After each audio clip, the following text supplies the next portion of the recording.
आज हम आप लोगों के साथ शेयर करने वाले हैं बिहार का बहुत ही फेमस लिट्टी चोखा का रेसिपी।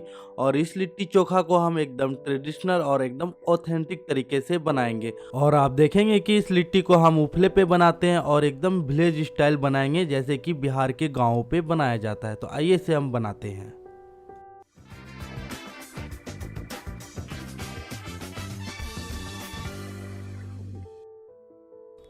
तो लिट्टी बनाने के लिए यहाँ सबसे पहले हम डो को तैयार करते हैं। और डो में जो हमें आटा लगेगा वो नॉर्मल आटा जो घर पे हम लोग रोटी बनाने में यूज करते हैं, उसी आटे का यूज हम यहाँ लिट्टी बनाने में करेंगे। और यहाँ पे आटा आप अपने अकॉर्डिंग लें कि आपको लिट्टी कितना बनाना है।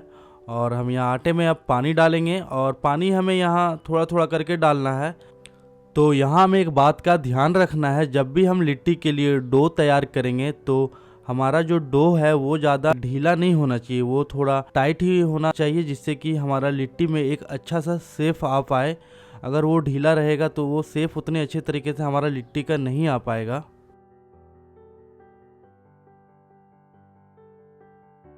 और यहाँ आप देख रहे हैं हम आटे को अच्छे तरीके से गूंद लिए हैं और ये डो हमारा अब रेडी हो गया है। तो इस डो को अभी हम साइड पे रखेंगे और लिट्टी के लिए सत्तू का स्टफिंग को हम रेडी कर लेंगे। लिट्टी के स्टफिंग के लिए यहाँ पे हम चने का सत्तू लिए हैं। और जब भी आप घर पे लिट्टी को बनाएं तो यहाँ पे आप चने का सत्तू ही यूज करें और कोई भी सत्तू नहीं। और ये इजली मार्केट में मिल जाता है।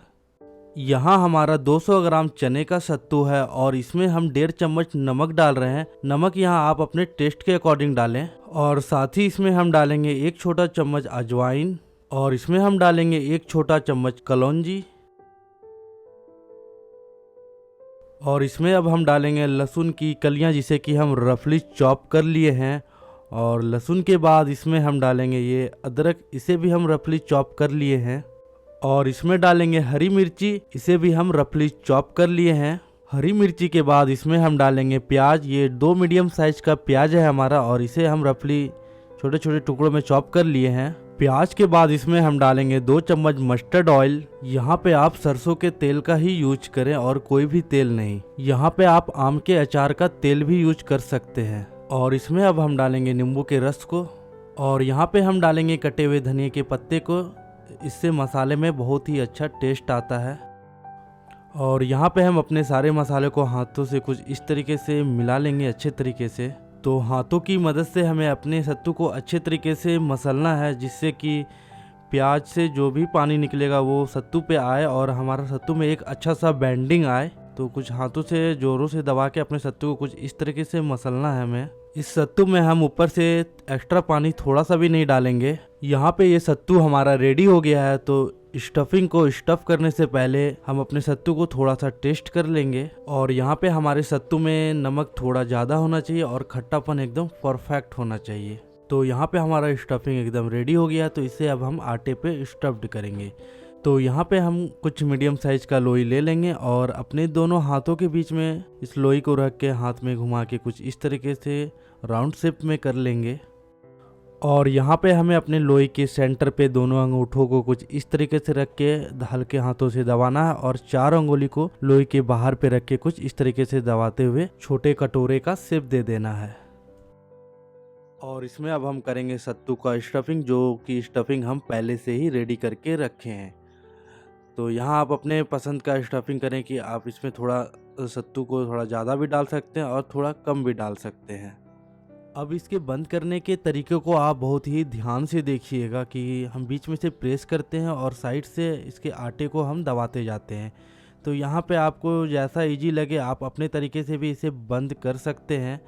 और इसके ऊपर वाले थोड़े से लोई को हमें तोड़ के हटा देना है कुछ इस तरीके से। और इसे अब अपने दोनों हाथों के बीच में रख के हल्का प्रेस करके इसे हमें गोल कर लेना है। तो जैसे ही हमारा गोल सा शेप आ जाएगा, ये लिट्टी हमारा बनके तैयार हो गया है और इसे अब हम लोग आग पे सेकेंगे। इसी तरह करके हम पहले सारे लिट्टी को रेडी कर लेंगे। तो यहाँ पे हमारा सारा लिट्टी अब रेडी हो गया। तो इसे अब हम ले चलते हैं सेकने के प्रोसेस में। तो यहाँ पे उपला मेरी मम्मी जला रही थी, क्योंकि उपला मेरे से जल नहीं रहा था। इसे हम लोग अपनी लोकल भाषा में उपला, गोईठा, अलग अलग जगह पे इसे अलग अलग भाषा से जाना जाता है। तो हमारी तरफ इसे उपला या गोईठे के नाम से जाना जाता है। क्योंकि उपला जलाने का प्रोसेस मुझे नहीं आता है और इसमें एक एक करके मतलब उपले को तोड़ के डाला जा रहा है। इस उपले से थोड़ा थोड़ा धुआं निकल रहा है और इसमें लिट्टी हम तब तक नहीं डालेंगे जब तक कि ये आग हमारा बुझ नहीं जाए और अच्छे तरीके से धुआं निकलना बंद नहीं हो जाए। तो जैसा कि आप देख रहे हैं ये आग हमारा अच्छे तरीके से बुझ गया है और इससे अब धुआं भी नहीं निकल रहा है। तो यहाँ पे हम अपने उपले को थोड़ा सा क्रश कर लेंगे कुछ इस तरीके से। इस तरीके से क्रश करने के बाद इसमें हम लिट्टी को रख देंगे उपले के ऊपर। तो यहाँ पे हमें एकदम फटाफट अपने सारे लिट्टी को उपले के ऊपर रख देना है। अगर यहाँ पर हम जल्दीबाजी में लिट्टी को नहीं रखेंगे तो आप देखेंगे कि जो हम सबसे पहले लिट्टी को डाले हैं वो जल गया है।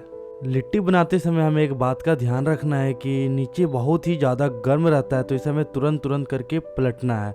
और यहाँ आप घर के और भी मेंबर का हेल्प ले सकते हैं इस लिट्टी को पलटने में। यहाँ इस लिट्टी को पलटने में यहाँ मेरी मम्मी मदद कर रही है। यहाँ लिट्टी को पलटने में मम्मी एक्सपर्ट है, इसलिए मम्मी हाथ की मदद से ही लिट्टी को पलट ले रही है। और थोड़ा एक्सपर्ट हम भी हैं लिट्टी को पलटने से, हाथ से ही पलट लेते हैं। बट आप यहाँ लिट्टी को अगर पहली बार पलट रहे हैं तो आप चिमटे की मदद से इस लिट्टी को इस तरीके से पलटें। और यहाँ पे हम देखेंगे कि लिट्टी हमारा जिस साइड से नहीं पका है उस साइड को हम नीचे डालेंगे। तो जैसे कि आप देख रहे हैं इस साइड से हमारा लिट्टी नहीं पका है तो इसे हम नीचे के साइड कर दिए। और जैसे ही लिट्टी हमारा पक जाएगा तो आप देखेंगे कि हमारे लिट्टी में क्रैक्स दिखने लगेंगे। और एक लिट्टी को आपको दिखाते हैं कि हमारा अच्छे तरीके से पक गया है और लिट्टी के ऊपर ये देख सकते हैं हल्का सा क्रैक्स आ गया है, तो इसका मतलब ये लिट्टी हमारा अच्छे तरीके से पक गया है। तो हमारे जितने पके हुए लिट्टी हैं उन सारे को हम उपले के ऊपर से निकाल लेंगे। तो ये देख सकते हैं ये हमारा दूसरा है और इसमें भी ये क्रैक्स आ गए हैं और ये भी लिट्टी हमारा पक गया है, तो इसे भी हम उपले के ऊपर से हटा देंगे। और यहाँ पे हमारे सारे लिट्टी अंदर तक अच्छे तरीके से पक गए हैं। तो यहाँ पे आप देख रहे हैं कि हमारे लिट्टी के ऊपर उपले के हल्के हल्के राख लगे हुए हैं। तो इसे हटाने के लिए इसे हम एक सूती के कपड़े पे डालेंगे और इसे अच्छे तरीके से कुछ इस तरीके से दबाते हुए साफ़ कर लेंगे। यहाँ पे लिट्टी के ऊपर लगे हुए राख को साफ़ करने में यहाँ पे आप कॉटन के कपड़े का ही यूज़ करें। और आप देख सकते हैं हमारा लिट्टी में एक भी राख नहीं बचा है, वो अच्छे तरीके से साफ़ हो गया है। इसी तरह करके हम सारे लिट्टी को साफ़ कर लेंगे। और ये देखिए हमारा सारा लिट्टी अब रेडी हो गया। और इस लिट्टी को हम सर्व करने से पहले इसे घी में डुबोएंगे। अगर आपको घी खाना पसंद नहीं है तो यहाँ पे आप इसे ऐसे भी खा सकते हैं। और ये लिट्टी हमारा घी में डूबने के बाद ये खाने के लिए अब रेडी हो गया। तो चलते हैं इसे हम सर्व करते हैं। आप इसे हरे पत्ते की धनिया की चटनी के साथ भी सर्व कर सकते हैं। आप इसे आलू बैगन टमाटर के भरते के साथ सर्व करें। अगर आपको बैगन का भरता का रेसिपी चाहिए तो ऊपर आई बटन पे आ रहा है और नीचे डिस्क्रिप्शन बॉक्स में भी लिंक दिया हुआ है, वहाँ से जाके आप बैगन के भरते का रेसिपी देख सकते हैं। और इसे हम करेंगे प्याज के साथ सर्व और कटी हुई मूली के साथ भी सर्व करेंगे। और यहाँ पे हम इसे मिर्ची के अचार के साथ सर्व कर रहे हैं। आपको जैसा भी अचार पसंद है आप इस लिट्टी के साथ उस अचार को खा सकते हैं। और ये लिट्टी अब हमारा खाने के लिए रेडी हो गया है। आपको हमारा रेसिपी कैसा लगा आप हमारे कमेंट बॉक्स में हमें ज़रूर बताइएगा। अगर अच्छा लगा तो आप हमारे चैनल को सब्सक्राइब करना नहीं भूलें और साथ में बेल आइकन को भी दबाएं। तो मिलते हैं हम एक और दिन एक नई रेसिपी के साथ, तब तक के लिए बाय बाय।